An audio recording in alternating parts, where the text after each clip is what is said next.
Muchas gracias, buenas tardes. Mientras Gustavo inicia su video, pues agradecer al Ministerio de Cultura y a la Universidad Externado y a este seminario por esta oportunidad tan importante y por además haber traído este tema tan fundamental sobre el patrimonio. Bueno, ya pude conectarme con todas las, ahora Adelante, ya pude querido conectarme con Gustavo. todas las de la ley. Muchísimas gracias. Ujú. Bueno, mil gracias a todas las instituciones que han eh, contribuido para realizar este evento tan interesante. Y para mí como profesor de la Facultad de Ciencias Sociales y Humanas del Externado, pues es también una satisfacción muy grande poder hacer esta contribución a esa facultad hermana de Patrimonio Cultural con la cual también hemos tenido varias conversaciones sobre este tema. Y agradecerle también a Elizabeth que haya aceptado que tengamos esta conversación. Eh, si quieren, creo que tenemos media hora para esta charla, o sea que a las 5 vamos a, vamos a terminar, pero yo quisiera ir planteando un poco como el esquema y contar por qué llego yo a este tema y por qué nos encontramos también con Elizabeth alrededor de este tema. Pues yo soy exalumno del terremoto de Popayán, exalumno del terremoto de Tierra Adentro, tengo un posgrado en el terremoto del eje cafetero, o sea que más que todo quiero contar como experiencias a partir de esto. Y también contarles que en diciembre del año 2016 fui invitado por el Instituto Nacional de Antropología e Historia de México a hacer una charla sobre la protección del patrimonio cultural en los desastres. Pero yo preferí hacerla sobre eh, algo que para mí venía siendo desde tiempo atrás una inquietud muy grande como exalumno de estos terremotos que les he contado, y es cómo en la medida en que el patrimonio cultural, estrechamente ligado al patrimonio natural, se va deteriorando, en esa medida los territorios se van volviendo más vulnerables. Y cómo hay expresiones de ese patrimonio natural slash cultural, como los mitos, que en muchísimos casos son una forma de expresar una sabiduría ancestral de muchas generaciones sobre la importancia que tienen determinados hitos de ese territorio precisamente para hacerlo viable, para hacerlo lo que hoy llamamos resistente, resiliente o sostenible frente a los desastres. Y una de mis propósitos de vida también es rescatar esa palabra que ha sido secuestrada y violada, que es mito, que se ha convertido en un sinónimo de mentira, cuando realmente un mito es una cosmovisión que le da sentido a la existencia y que tiene una importancia muy grande en este tema. Mm, Coincidió esa invitación que me hicieron en México en diciembre del 2016, con que en septiembre del 2016 yo había tenido oportunidad de hacer una presentación breve ante una sala plena de la Corte Constitucional, porque había habido una demanda contra las procesiones de Popayán, mi ciudad, perdón, contra una ley que reconocía las procesiones de Popayán una, como una, mm, porque se decía que violaba el principio constitucional de que Colombia era un Estado laico. Y a mí me invitaron a la Corte Constitucional a hacer esa presentación desde el punto de vista pagano, porque precisamente lo que yo quería mostrar es cómo detrás de esas procesiones y cómo, por ejemplo, la Semana Santa se calcula con base en las fases lunares.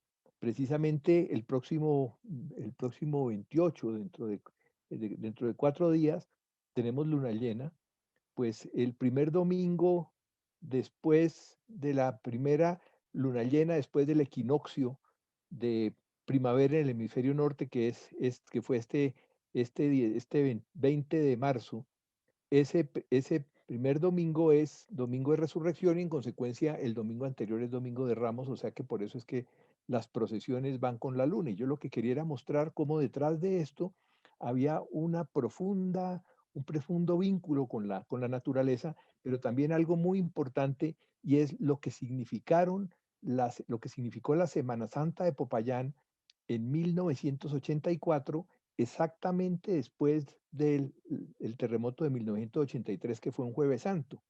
Este año Jueves Santo vuelve a ser, no va a ser un, perdón, 31 de marzo no va a ser un jueves, sino que va a ser un miércoles, pero fue una verdadera Semana Santa de resurrección, porque fue mostrar cómo ese patrimonio cultural se había permanecido vivo.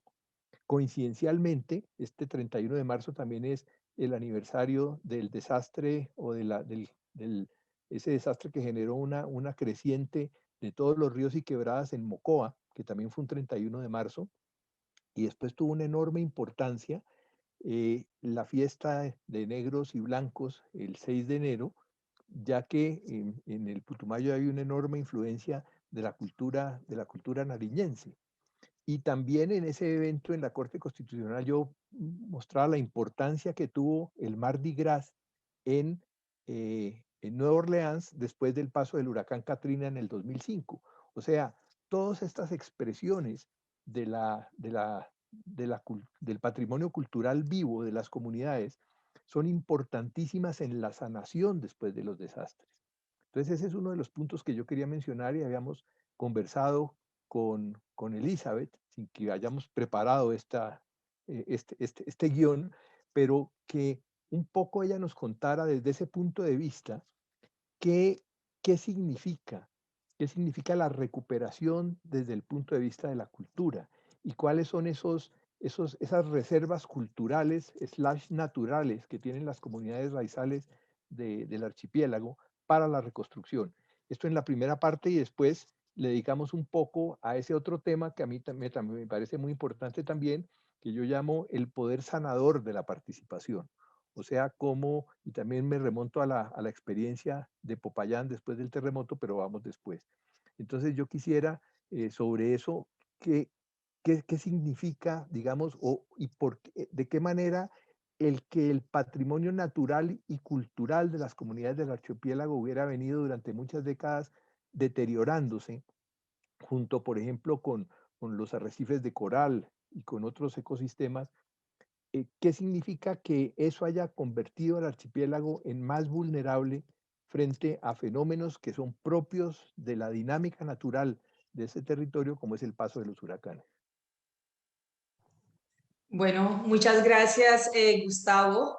Y yo haría un poquito una pregunta antes de arrancar, es cómo la cultura raizal ha sobrevivido más de 400 años, digamos, en un sistema o en un ambiente donde lo que tú dices, pues la multiculturalidad, que además de nuestra constitución solo se reconoció en el 91. Antes éramos homogéneos, pertenecíamos a la misma lengua, teníamos la misma lengua, la misma religión y por lo tanto se nos medía con los mismos estándares.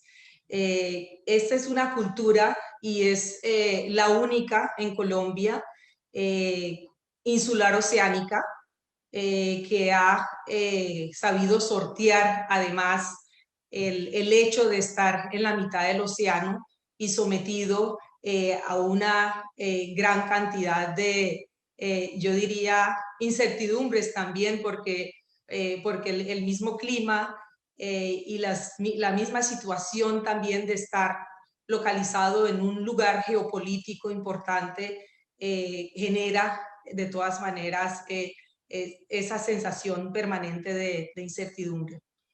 Al archipiélago, entonces, los raizales, y yo pienso que es algo que tienen que entender los colombianos y los no colombianos también, los raizales provenimos de una mezcla, yo diría, de un sancocho de genes que se produce precisamente en los años 1600 y antes que eso, antes que llegaran los puritanos ingleses a esta isla en esta embarcación Seaflower, que es la hermana de la embarcación Mayflower que llegó a Boston en su momento. Entonces llega con estos primeros puritanos y también los esclavos. Este lugar, lógicamente, si es un paraíso ahora, en ese tiempo era un paraíso mayor y por lo tanto en muy poco tiempo los esclavos fueron liberados y hubo esa mezcla entre los esclavos y los ingleses que llegaron para formar esta cultura raizal, pero también con los tiempos del Canal de Panamá tuvimos también la migración de algunos asiáticos que llegaron a la isla. Así que aquí donde me ven, soy una mezcla perfecta, anglo, africana, asiática, pero también con raíces de las tribus de Centroamérica. Entonces, Gustavo, sí, lo has dicho, el cómo gradualmente esta cultura se ha ido erosionando y cuando hablamos de irse erosionando es ese patrimonio también natural, los arrecifes.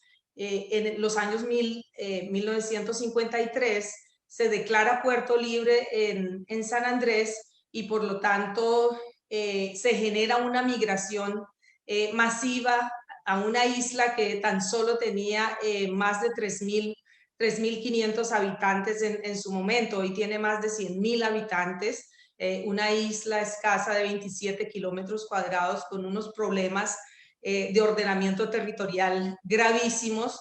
Y lo vimos ahora con el huracán Beta, cómo la carretera se fue levantando, pero es que las carreteras también y muchos espacios públicos, desconociendo un poquito de ese conocimiento ancestral y Perdóname una tradicional. interrupción. Tú tuviste ahí un lapsus afortunado. Dijiste el huracán Beta. Este es el huracán Ay, Iota. perdón, Pero no, no, pero es que el digo huracán Beta en su momento, el huracán Beta afortunado en su porque tienes momento que y hacer el relación huracán al Iota. Jota, y el huracán Jota el año pasado, que terminó levantando la carretera en muchos de los tramos.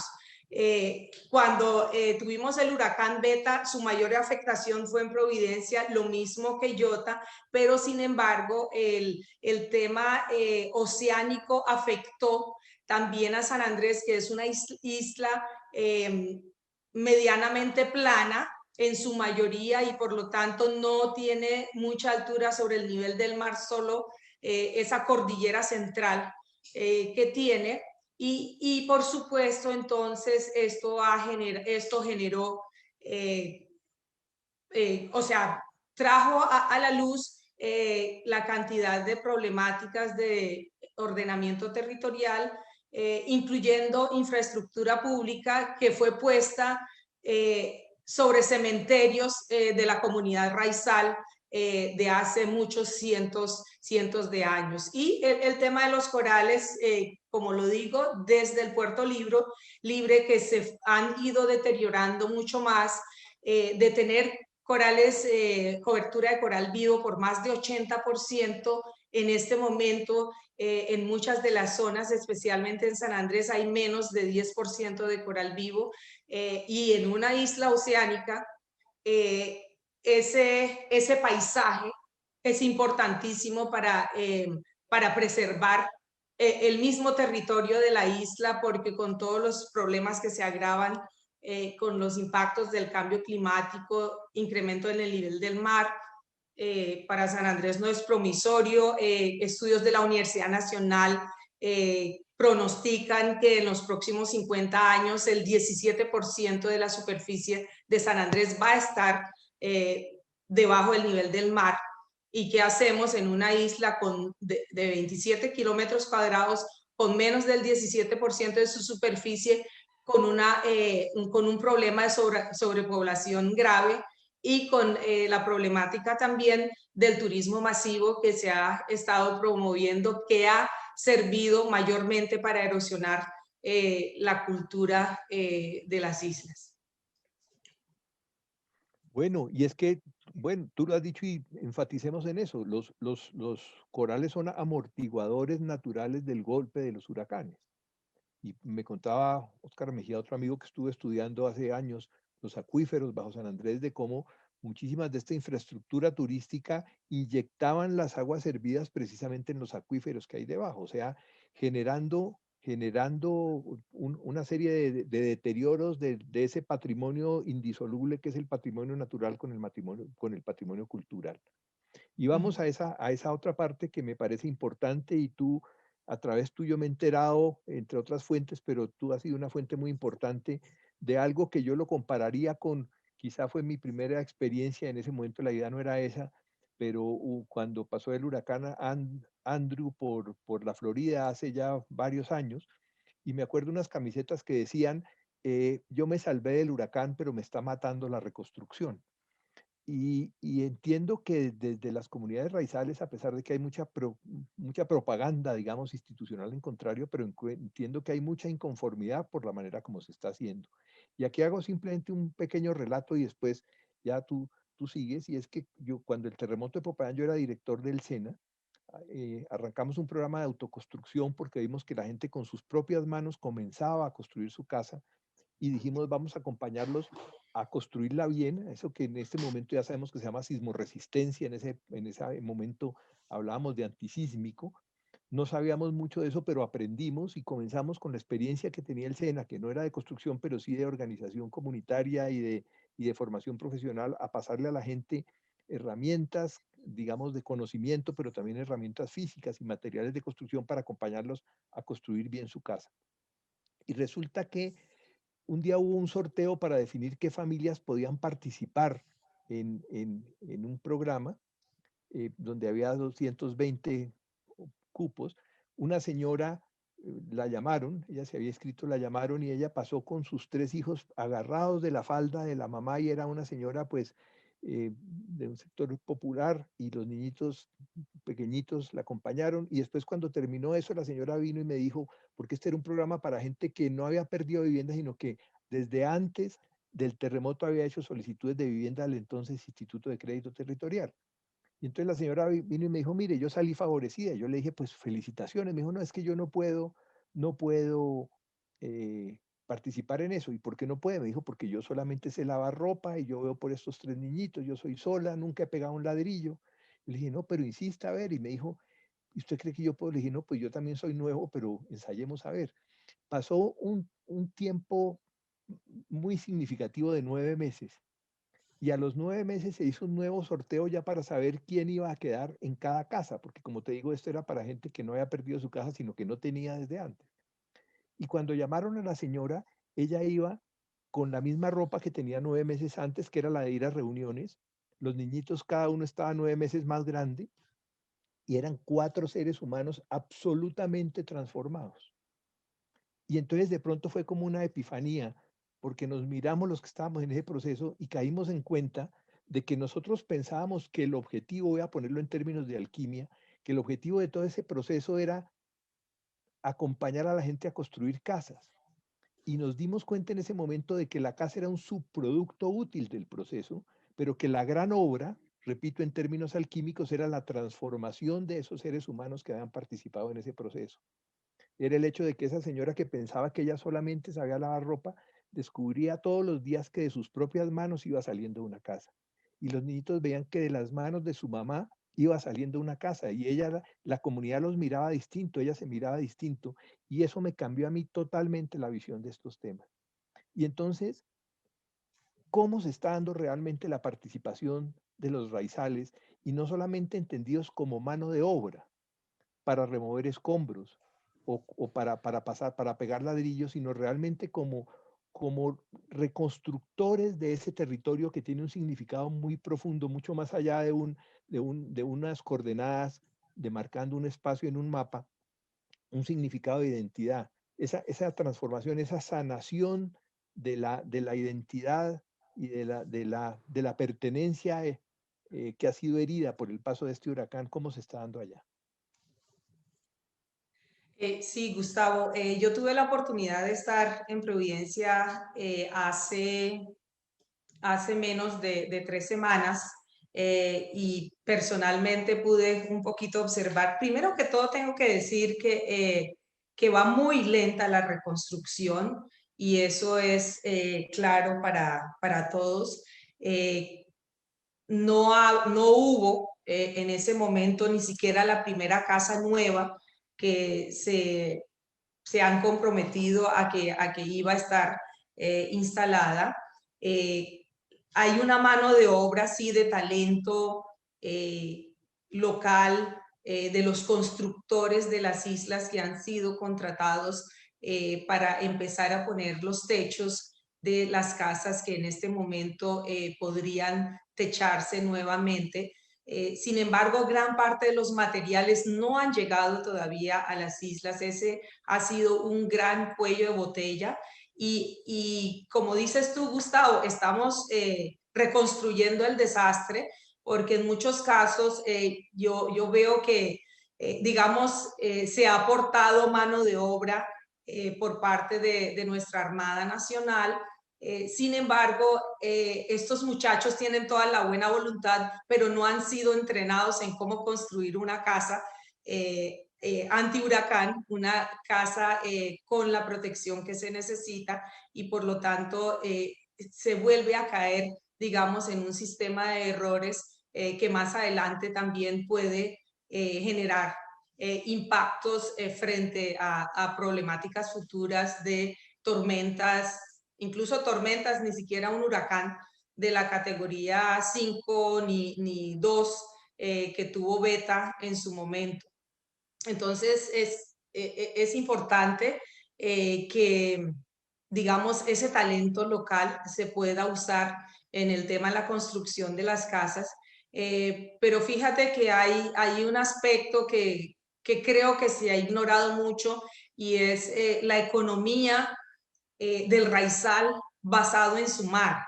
O sea, el raizal es de por sí pescador o es multifacético, es constructor, es pescador, es agricultor, y las personas que dependían más de las actividades de pesca todavía están como pez fuera del agua, porque no han podido acceder otra vez a ese mar para poder adquirir sus productos y para la seguridad alimentaria. Tan es así que no es posible en este momento casi que conseguir un pescado para comer en Providencia porque los pescadores perdieron sus botes, perdieron sus lanchas y aún no ha habido un programa para poder, digamos, apoyar a, yo diría, a estos raizales con estas habilidades para poder sacar esto adelante.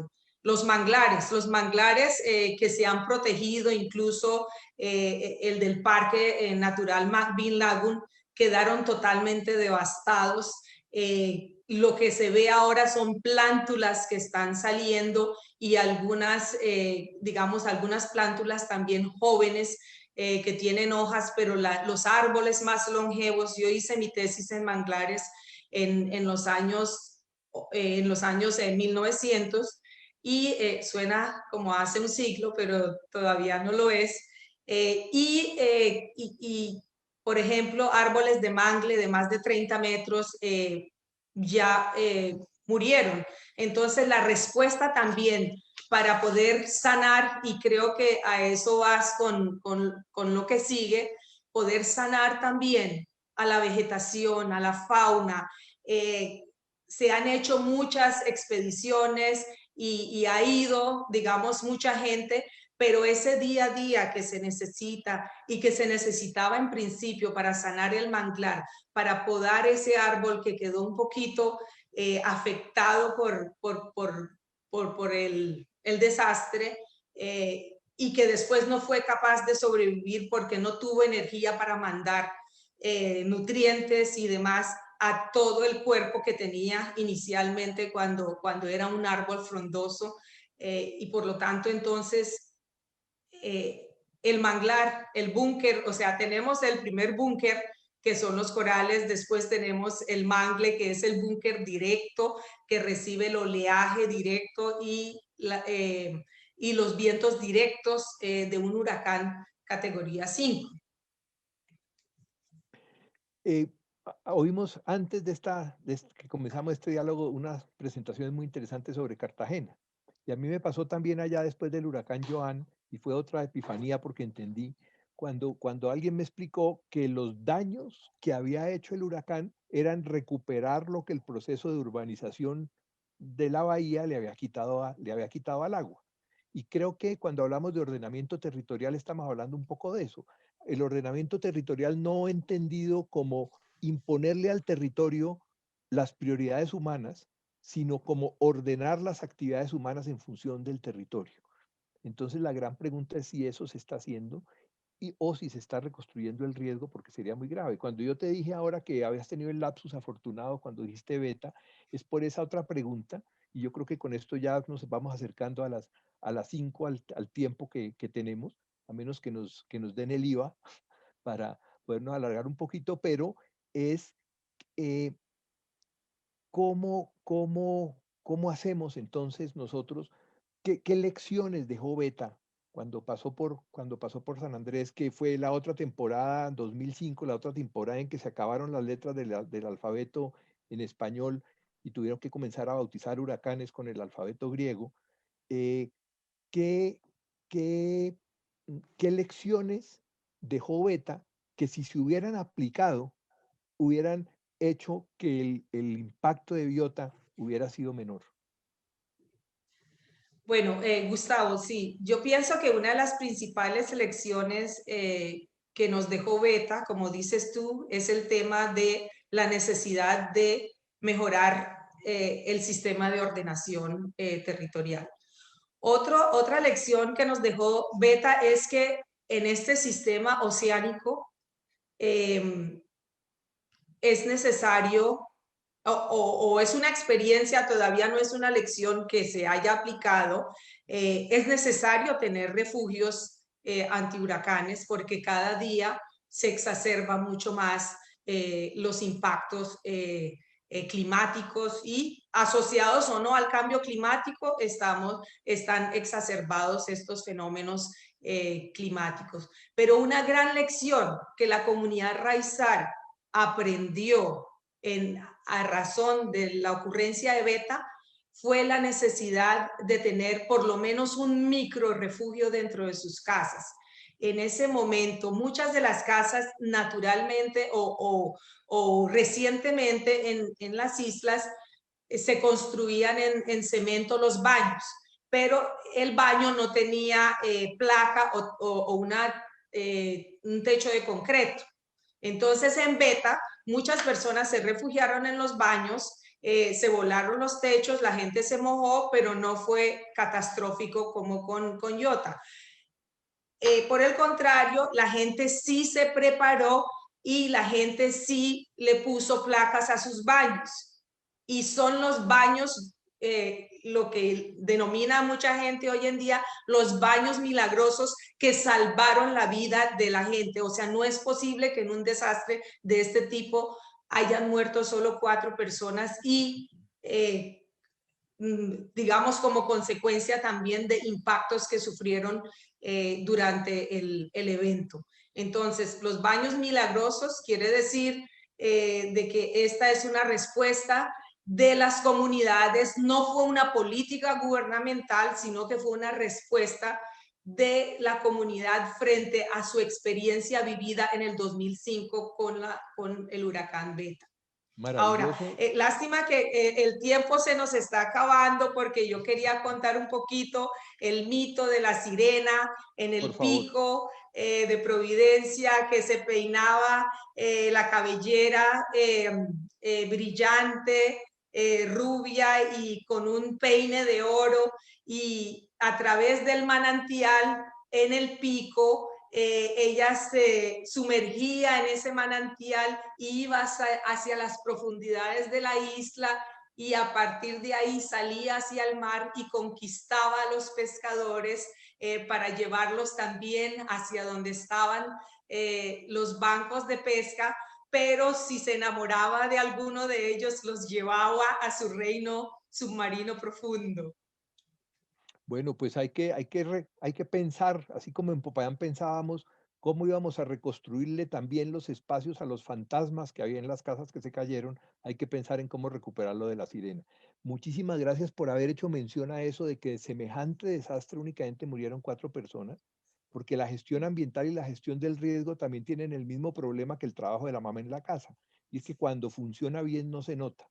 Entonces, tú acabas precisamente de anotar una cosa importantísima y es como un desastre de una magnitud enorme, que inclusive en otras circunstancias habría podido ser menos grande, pero como el número de muertos no fue proporcional a esa destrucción y cómo hay que abonarle a esa medida que tú has descrito que eso haya ocurrido así. Pues muchísimas gracias y que yo creo que yo quedé empezado, pero por supuesto podemos seguir Así conversando es, y esperamos Gustavo. que quienes nos han acompañado en esto también les haya sido interesante. Muchas gracias. Buscamos otro momento. Muchas gracias de verdad y feliz tarde a todos.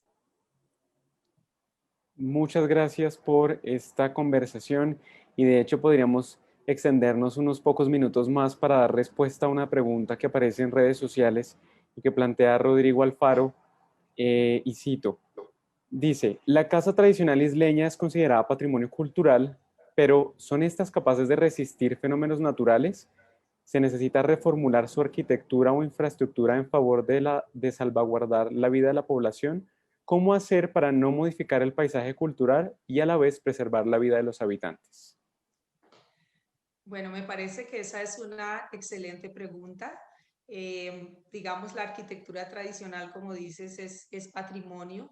Esta arquitectura se ha ido perdiendo paulatinamente. Muchos de los techos de las casas que se volaron precisamente son los techos, con los nuevos techos convencionales de una sola agua.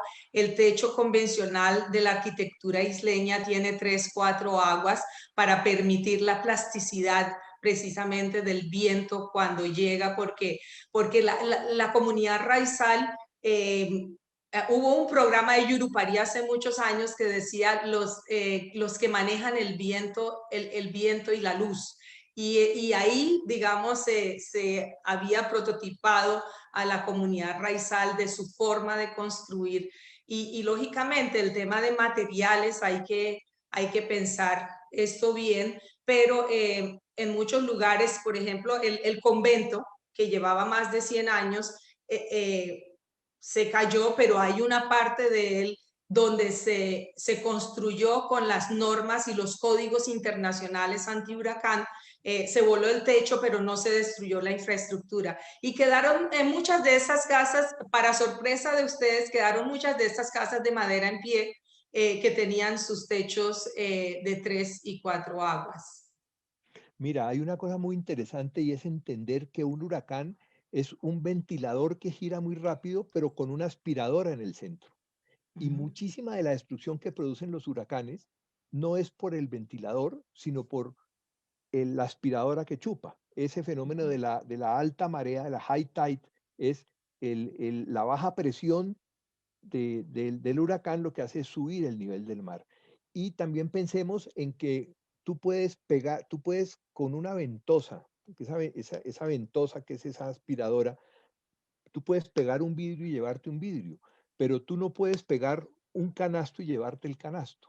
Esto lo hago referencia, por ejemplo, a la construcción de las comunidades Guayú en La Guajira, que los techos son de yotojoro, que es un tejido de corazón de cactus, que es el yotojoro, y resulta que el huracán, si viene 5, hay Eternit, se pega fácilmente y lo lleva, pero en cambio el yotojoro no, porque tú no te puedes llevar un canasto con una ventosa.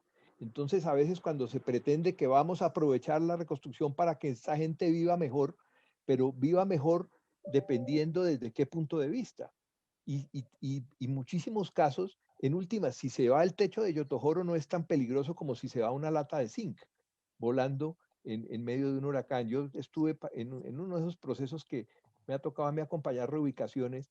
Le preguntábamos a niños y jóvenes de la comunidad qué era mejor antes y qué es mejor ahora y qué era peor antes y qué es peor ahora. Y entonces ellos decían, no, pues ahora antes era peor porque el piso de la casa era de tierra y ahora es mejor porque es de mármol.